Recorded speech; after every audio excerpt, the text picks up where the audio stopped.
오늘 낮에 설교를 준비하고 있는데 찬양팀 카톡방에 문자가 쏟아졌습니다. 그 내용은 오늘 찬양팀에 조인을 못한다는 겁니다. 누구는 허리 아파서, 누구는 몸이 안 좋아서 여러 가지 일 때문에 못 온다는 겁니다. 어떻게 하겠습니까? 아파서 못 온다는데 몸조리 잘 하세요 라고 이야기해놓고 가만히 생각해 보니까 좀 이게 이상한 겁니다. 왜냐하면 제가 설교할 때마다, 수요예배 설교 맡을 때마다 찬양팀이 폭탄을 맞는 겁니다. 한 명 아니면 두 명이 섭니다. 자칫하면 오늘 반주자도 없을 뻔했습니다. 근데 극적으로 구해져서 반주자는 있는 찬양을 하게 되었습니다. 어떻게 보면 은사인 것 같아요. 찬양팀 지금까지 수고했으니까 이번이라도 좀 쉬어라는 식으로 은사일지 모르겠는데, 뒤에서 곰곰이 생각해 보니까 이게 좋은 건지 나쁜 건지 잘 모르겠습니다. 근데 오늘 찬양할 때 너무 좋았던 것 같아요. 우리가 구약을 보면 구약 성경에 선지서가 나옵니다. 이 선지서를 대선지서, 소선지서 이 두 부분으로 나눕니다. 대선지서는 비중이 있기 때문에 대선지서가 아니라 양이 좀 길기 때문에 대선지서라고 하고요. 소선지서는 비중이 작기 때문에 소선지서가 아니라 분량이 적기 때문에 소선지서입니다. 비중을 생각한다고 한다면 대선지서나 소선지서나 똑같은 비중입니다. 그런데 우리가 구약성경을 읽다 보면 쭉 읽어나가다가 몇 번의 위기상황을 맞게 됩니다. 민수기, 레위기 이쪽으로 넘어가다 보면 지루하기 시작합니다. 그나마 그것을 넘어가면 역사서에 들어오면 그나마 좀 재밌습니다. 대선지서에 들어오면 다시 폭탄을 맞습니다. 소선지서까지 잘 가지를 않아요. 대선지서를 읽다가 중도에 포기하시는 분은 그래도 그나마 낫습니다. 그래서 오늘 읽은 이 본문의 이 나훔, 이 선지서가 생소하게 들릴지 모릅니다.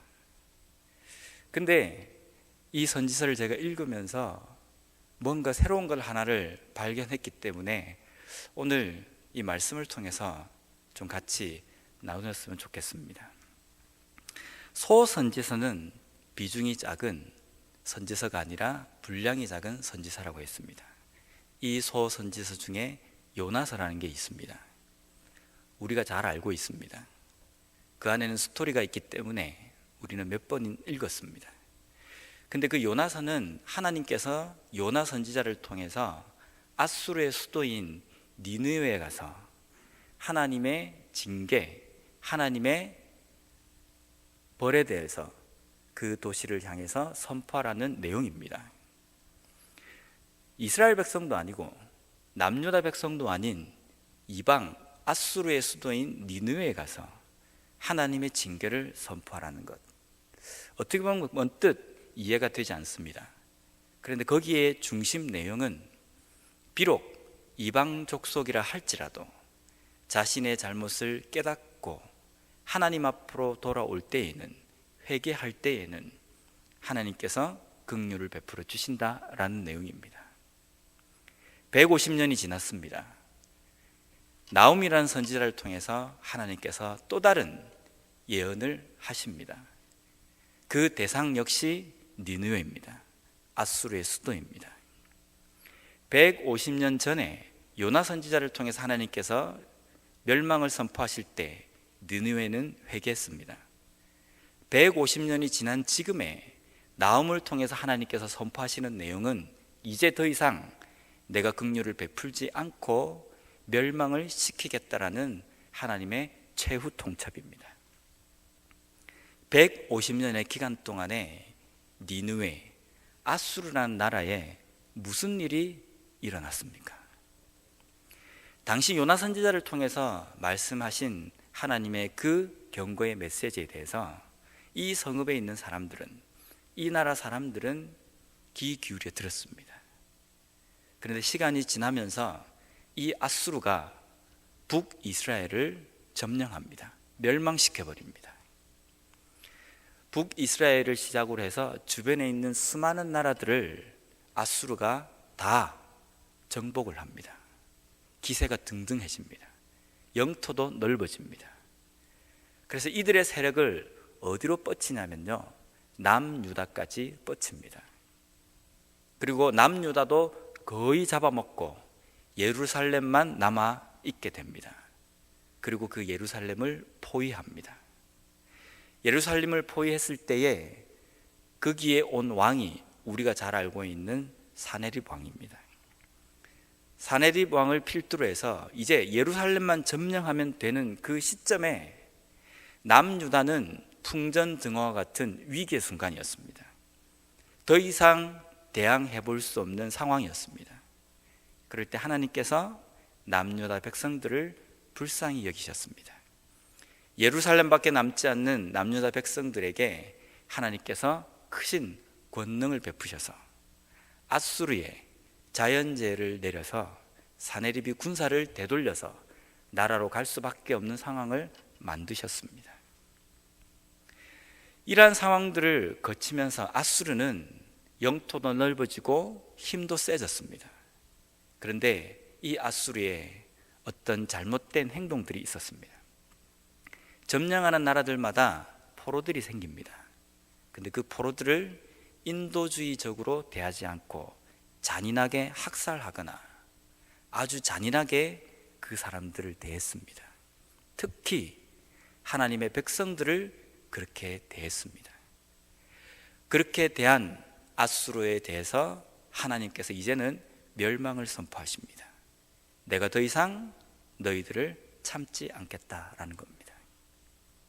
그러면서 오늘 나훔은 이 1장 1절부터 쭉 하며 하나님께서 명령하신 그 선포의 말씀을 하나하나 기록해 나갑니다. 오늘 본문은 두 부분으로 나눌 수 있습니다.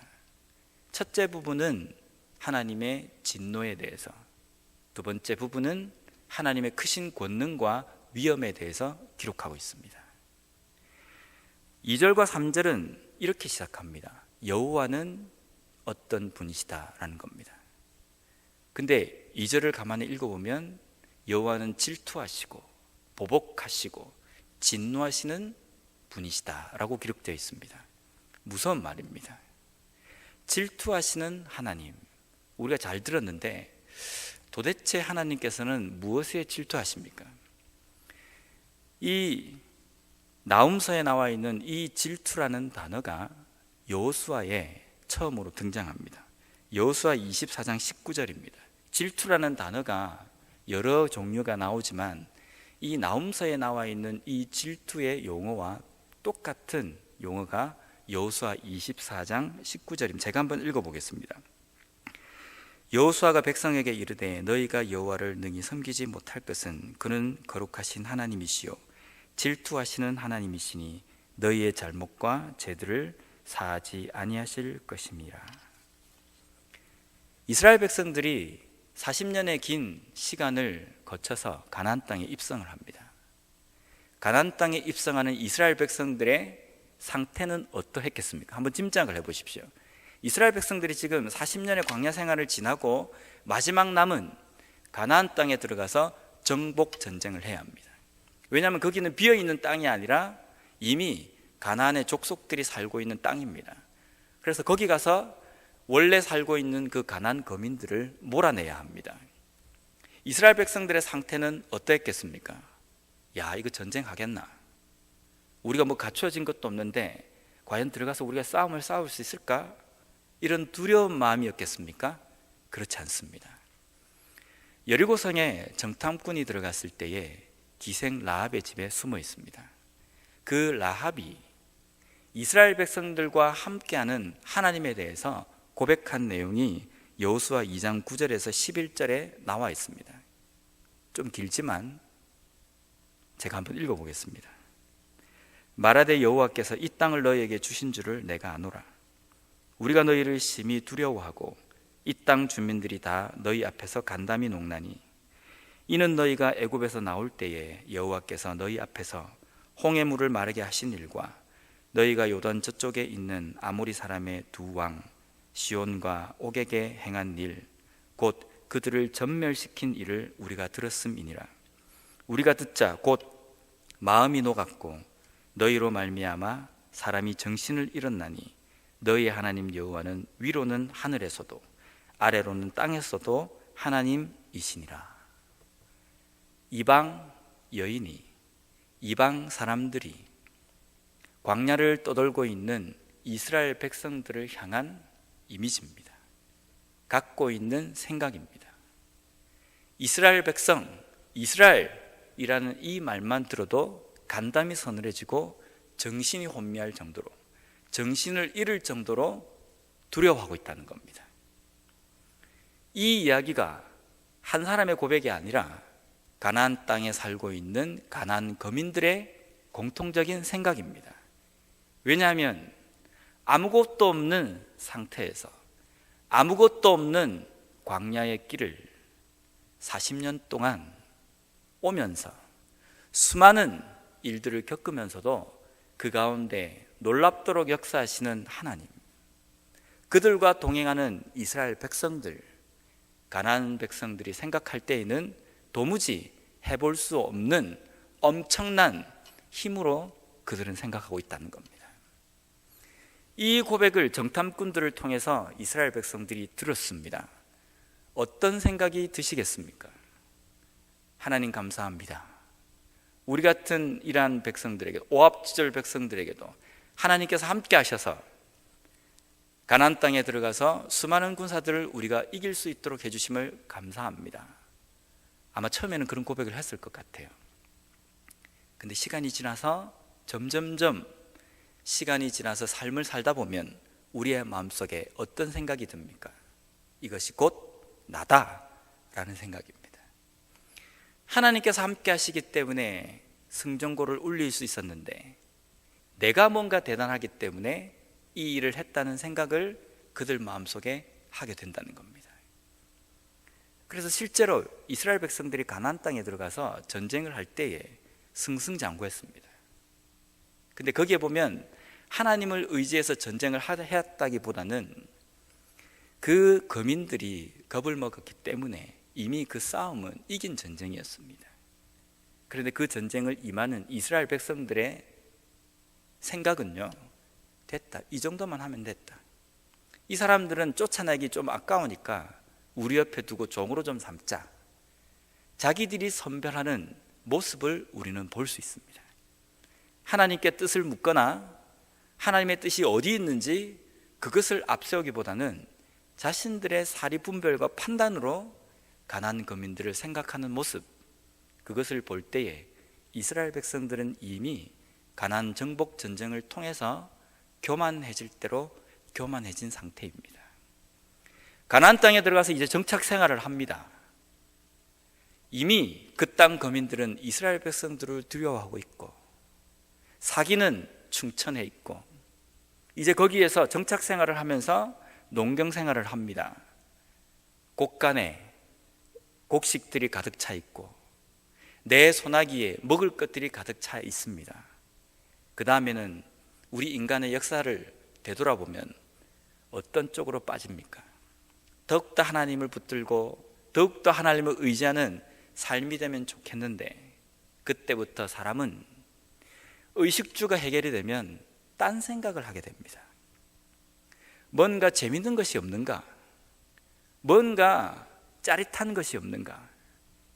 뭔가 더 쾌락적인 것이 없는가? 이것을 찾게 됩니다. 그런데 가나안 땅에 이러한 모든 것들은 우상과 연결되어 있습니다.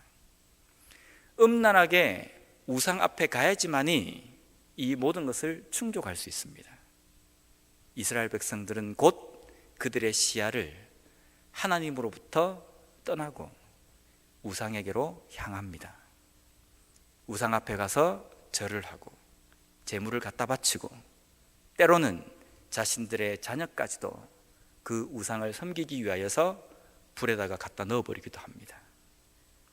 근데 이 상황에서 하나님께서는 이스라엘 백성들을 향해서 무슨 말씀을 하시냐면요, 너희들이 우상에게 갖다 바치는 그 제물과 여러 가지 가축들과 곡식들 누가 줬느냐라는 겁니다. 너희들이 잘나서 그걸 거둔 것이 아니라 나 여호와가 너희들에게 은혜로 준 것들인데 그것을 갖다가 하나님께도 아닌 우상에게 갖다 바치느냐. 만약에 우리의 삶에 이런 일이 일어났다고 한다면 어떻게 하시겠습니까? 내가 뻔때를 보여줘야지, 정신을 차리도록 내가 만들어야지, 그런 생각을 하지 않겠습니까? 하나님이 질투하실 만도 하고 분개하실 만도 하고 보복하시려고 마음먹을 만도 합니다. 하나님 앞에 우상을 섬기는 음란한 백성들에게 하시는 하나님의 표현입니다. 오늘날 우리는 우상에게 절하지 않습니다. 우상을 섬기지도 않습니다. 그런데 우리는 우리의 삶에서 우상 같은 것들을 우리는 두고 있습니다. 우상이 앞에 가서 절을 하고 제사를 드리는 것만 우상이라고 표현하지 않습니다. 골로새서 3장 5절 말씀에 보면 그러므로 땅에 있는 지체를 죽이라. 곧 음란과 부정과 사욕과 악한 정욕과 탐심이니 탐심은 우상 숭배니라. 탐심은 곧 우상 숭배입니다. 탐심은 내 중심대로 살아가는 것입니다. 내 욕구를 채우며 살아가는 삶이 곧 탐심을 가지고 있는 삶입니다. 하나님의 백성들의 기준은 하나님의 뜻에 있어야 합니다. 이거 하나님께서 좋아하실까? 이거 하나님께서 원하실까? 항상 판단의 기준이 여기에 맞춰져 있어야 합니다. 그런데 야, 이거 내한테 괜찮겠는데, 이거 나한테 이익이 좀 되겠는데 라는 관점은 곧 탐심과 이어지기 쉽습니다. 하나님 중심적이 아닌 삶이 내 중심적인 삶이기 때문에 내 중심적인 삶 그 자체가 우상 숭배와 동일선상에서 논해질 수 있다는 겁니다. 우리는 탐심 앞에 절을 하지 않습니다. 거기다가 돈을 갖다 바치지도 않습니다. 그런데 탐심이 원하는 대로 우리는 쉽게 결정하고 살아가 버립니다. 하나님의 뜻이 거기에 없는 것 같아도 나에게 조금 이익이 된다고 한다면 쉽게 판단하고 결정해 버립니다. 그것을 우리는 우상 숭배라고 생각지도 않습니다. 그런데 성경은 우리에게 그것 또한 우상 숭배라고 말씀하십니다. 음란하게 그러한 것들을 섬기며 내 탐심 위주로 살아가는 삶, 우상 숭배하는 삶 속에 하나님께서는 질투하신답니다. 보복하신다고 합니다. 분을 내신다고 하십니다. 두렵지 않습니까? 오늘날 우리의 삶에 여러 가지 탐심 위주의 결정을 하도록 만드는 요소들이 많이 있습니다. 돈은 결코 우상이 아닙니다. 그런데 그것을 탐심 중심으로 돈의 중심이 되어서 돈의 이익이 쫓아가는 대로 따라가는 삶이 곧 우상숭배가 될 수 있습니다. 그런 삶의 관점으로 살아가면 그 돈이 곧 우상이 될 수 있습니다. 우리는 이러한 우상에 대해서 귀에 못이 박힐 정도로 들었습니다. 그런데 때로는 교회 안에도 우상이 버젓이 존재할 수 있습니다. 우리 교회 예를 드는 것이 아니라 한국에 있는 교회 예를 들겠습니다. 한국에 있는 교회들 가보면요, 정말 멋있게 지어진 교회들이 많이 있습니다. 변두리에 나가서 어떻게 이러한 황무지에, 이러한 들에 저렇게 멋있는 교회가 존재할 수 있을까 할 정도로 예쁘게 지어진 교회들이 있습니다. 그러한 교회들 안에 빵빵한 재정도 있고 교인들도 많이 있습니다. 그 교회 성도들은 자부심을 가지고 신앙생활을 합니다. 그런데 오늘날 한국 교회의 현 주소에 대해서 진단을 할 때에 말씀이 죽어 있고 성령께서 주장하지 못하는, 성령의 온전히 지배하심을 받지 못하는 교회라는 우려의 목소리가 높습니다. 그래서 다시 한번 한국 교회가 하나님 앞에 회개함으로 나아가야 한다라고 목소리를 높입니다. 근데 교회는 움직이지 않습니다. 왜냐하면 그럴싸한 우리 교회도 있고, 우리가 지은 이 교회도 있고, 성도들도 많이 있고, 떨어져 나가지도 않고, 성도가 많으니까 재정도 빵빵하니까 됐다, 우리는 별 문제 없다 라고 생각하고 그냥 살아갑니다. 그냥 그렇게 시간을 보냅니다. 분명 하나님의 말씀을 통해서 이 시대의 교회의 문제점, 이 시대의 성도의 문제점을 말씀을 통해서 우리에게 경고를 해 주심에도 불구하고 그것을 듣는 많은 교회들은 눈 하나 깜짝하지 않습니다. 왜냐하면 지금 당장 뭔가 우리에게 어떠한 일이 일어나지 않을 것 같기 때문입니다. 외형적인 건물과 재정과 성도의 수가 이것을 끝까지 밀고 나갈 수 있을 것이라고 생각하게 만듭니다. 그것이 바로 우상입니다. 교회를 이끌어 가시는 분은 하나님이십니다. 건물이 중요한 것이 아니라 그 안에 하나님께서 계시느냐, 그렇지 못하냐. 건물이 아름다운 것이 문제가 아니라 그 안에서 예수 그리스도가 주인이신 그 예배가 드려지고 있느냐, 그렇지 못하느냐, 그것이 중요한 겁니다. 근데 건물, 재정, 성도 수, 이것을 믿고 이 시대를 향한 하나님의 그 경고의 메시지에 귀를 닫는다는 것은 곧 외형적으로 하나님께서 주신 그 많은 은혜들이 우상이 되어버린 모습이라고 말할 수 있습니다. 오늘날 우리의 삶에는 하나님 외에 그 어떠한 것에 마음을 두고 그것 때문에 내가 안심이 되고, 그것 때문에 내가 뭔가 흔들리지 않을 것 같고, 그것 때문에 내가 내 삶을 잘 살아갈 수 있을 것 같이 생각되는 것들, 그 모든 것들이 우상이 될 수 있다는 겁니다.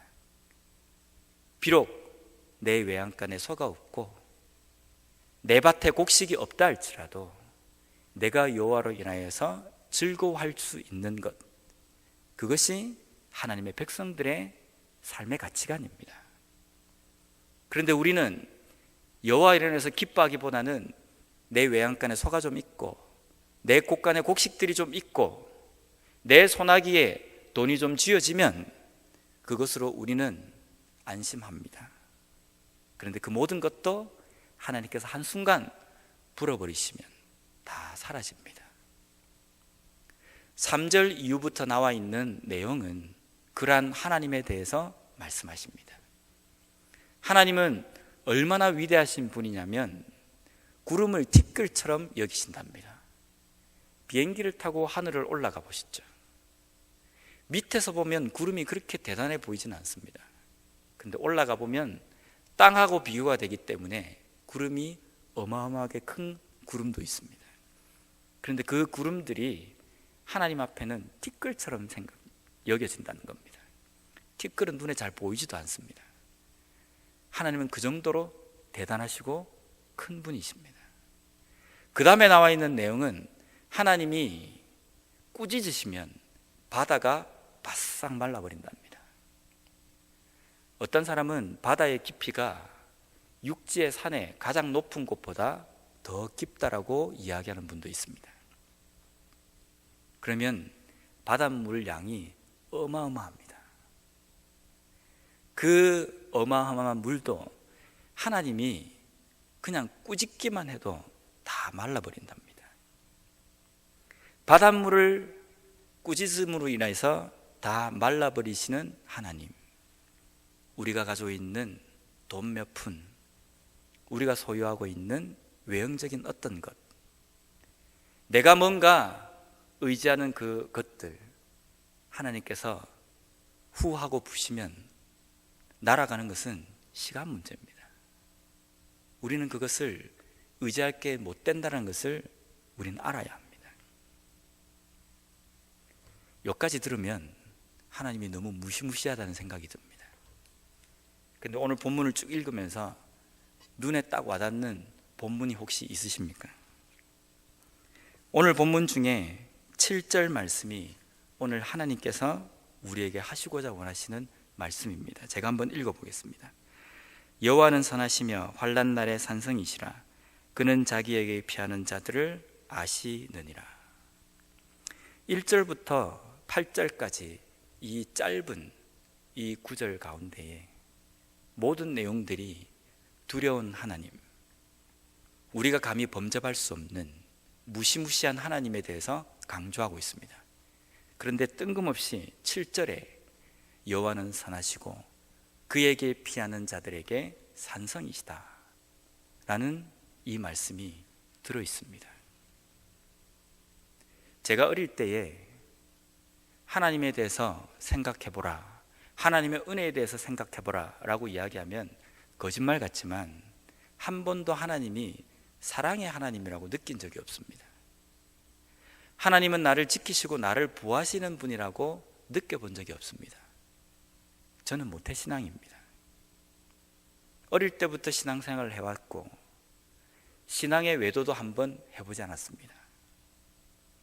교회 아니면 집, 나름대로 신앙생활에 대해서 누구에게 내놓으라 그러면 자부할 정도로 열심히 신앙생활을 한 사람입니다.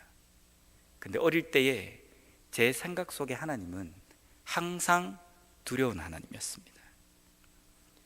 다른 사람은 사랑의 하나님, 용서의 하나님을 경험하면서 눈물을 흘릴 때에, 감격을 느낄 때에 저는 내가 잘못했을 때에 책망하시고 벌을 내리시는 하나님 때문에 때로는 마음속이 찢어지는 것도 경험했고 두려운 하나님이 제 마음속에 박혀 있었더랬습니다. 그러니까 말씀을 읽을 때마다 사랑의 하나님이 다가오지 않고요, 사랑의 하나님이라는 그 구절이 있다 할지라도 너희들이 사랑하지 않으면 내가 너희들 어떻게 벌을 내리지 않느냐, 여기에 더 집중이 되는 겁니다. 이것이 깨지는 데에 상당히 오랜 시간이 걸렸습니다. 제가 신학교 가서 이것이 깨졌습니다. 그제서야 하나님은 나로 하여금 피 터지는 피비린 나는 전쟁터로 몰아넣으시는 분이 아니시라, 나와 함께 하시는 든든하신 하나님, 내가 어떠한 문제에 부딪혔다 할지라도, 어떠한 고민과 어떠한 어려움 속에 있다 할지라도 나를 끝까지 버리시지 않고 나를 사랑해 주시고 안아주시는 하나님, 그제서야 그것을 느끼게 되었습니다. 그 과정은 좀 길기 때문에 다음에 말씀드리겠습니다. 오늘 본문을 읽다 보면 1절부터 8절까지 나와 있는 모든 내용들을 보면 무시무시한 하나님입니다. 그런데 어디에 더 눈길이 가십니까? 아, 무서운 하나님이시구나. 여기에 우리가 집중한다면 하나님의 극히 작은 부분만 우리가 본 것입니다. 오늘 이스라엘 백성들에게 이 나훔, 이 설을 읽는 우리에게 하나님께서 말씀하시고자 원하시는, 정말 간절히 우리가 알았으면 좋겠다라고 생각하시며 우리에게 목이 쉬도록 외치고자 원하시는 본문은 오늘 이 7절 말씀입니다. 그럼에도 불구하고 그런 하나님이기 때문에 하나님을 알고 깨닫고 회개하고 돌이키는 자에게는 그 모든 과거를 묻지 않고 산성으로 보호해 주시겠다는 하나님의 약속을 우리에게 말씀하시고자 이 말씀을 주시는 겁니다. 저희 집애가 한국에서 어린이집을 다녔습니다. 어린이집이 교회 부설이라서 교회 옆에 있습니다. 자주 제가 애들이 노는 것을 구경할 때가 있었습니다. 한 번은 교회가 골목에 있기 때문에 골목 사이로 경찰차가 이렇게 지나갔습니다. 여기 미국에서는 경찰차가 무슨 탱크처럼 생겼습니다. 뭐 잘못한 것도 없는데 뒤에 따라 붙거나 옆에 지나가거나 앞에 있으면 이게 가슴이 콩닥콩닥 뜁니다. 그래서 어떤 때는 내가 그 길로 가는 길이 아닌데 일부러 옆으로 빠져서 경찰차를 보내고 갈 때도 있습니다. 뒤따라갈 때는 멀찍이 갈 때도 있습니다. 무섭지 않습니까? 한국에는 그 정도 위험은 아니지만 그래도 경찰차를 보면 그렇게 썩 달갑지만은 않습니다. 경찰차가 골목에 지나가니까 모든 어린이집 애들이 다 숨습니다. 도망갑니다. 그런데 저희 집 애가 그 경찰차 가는 그 중간에 떡하고 가로막는 겁니다. 겁도 없이요. 경찰차를 세우고 난 다음에 그 경찰한테 이렇게 이야기하는 겁니다. 우리 엄마 어디 있어요? 그러니까 저희 집 애가 누군지 알기 때문에 그 경찰이 그 경찰 순찰차를 태워가지고 한 바퀴 돌아줍니다. 돌 때 얘가 겁을 내는 게 아니라요, 사이렌 좀 켜보세요. 어떻게 하면 소리 나요? 완전히 경찰을 우습게 보는 겁니다. 왜 그렇습니까?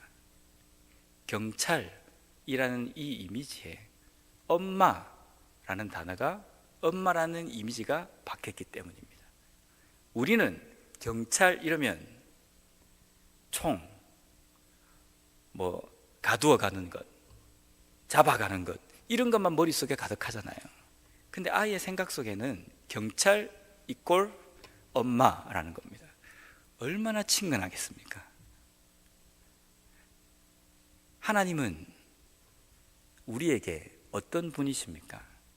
아버지 아닙니다. 아빠입니다. 아빠. 아빠이신 하나님, 우리와 함께 하십니다. 근데 우리는 자꾸만 하나님을 공포의 대상, 나를 징계하시고 나를 벌하시고 나를 끊임없이 싸우도록 푸시하시는 어떤 분으로, 도저히 우리가 범접할 수 없는 존재로 우리는 자꾸만 거리를 둡니다. 이유는 내 상태 때문입니다. 내가 그러한 하나님을 용납할 수 없는 상태가 되어 있기 때문에 하나님이 그렇게 받아들여지지 않는 겁니다.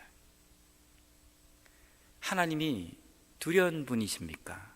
아니면 하나님이 만만한 분이십니까? 사람에 따라 틀립니다. 죄를 많이 짓고 하나님의 뜻에 떠나 있는, 말씀과 전혀 관심이 없는 삶을 살아가는 사람에게는 하나님은 두렵고 엄하신 분입니다. 반면에 하나님의 말씀이 너무 좋고 매일매일 삶 속에서 그 하나님의 말씀대로 살아가려고 몸부림치며 하나님의 그 음성을 듣기 위해서 하나님과 끊임없이 교제하는 사람에게는 하나님이 그 어떠한 존재보다 친근하고 만만한 분입니다. 우리에게 하나님이 어떻게 다가오십니까? 처음에는 두렵게 다가올 수 있습니다. 왜냐하면 내 상태 때문입니다. 근데 그것을 넘어서야 합니다. 그것을 넘어서는 방법은 딴 것 없습니다. 오늘 본문에도 말씀하시는 것처럼 돌이키고 하나님 앞에 나오는 것입니다. 내 삶에 하나님의 질투를 일으킬 만한 어떤 요소를 제거하는 것입니다.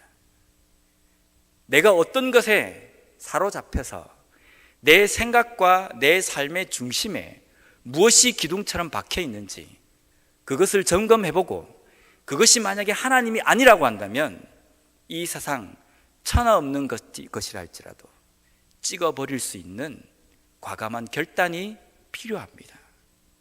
그 결단이 있어야 하나님은 우리에게 한없이 친근하시고 우리가 피할 수 있는 반석이 되시고 우리가 든든하게 숨어 있을 수 있는 산성이 되실 수 있다는 겁니다.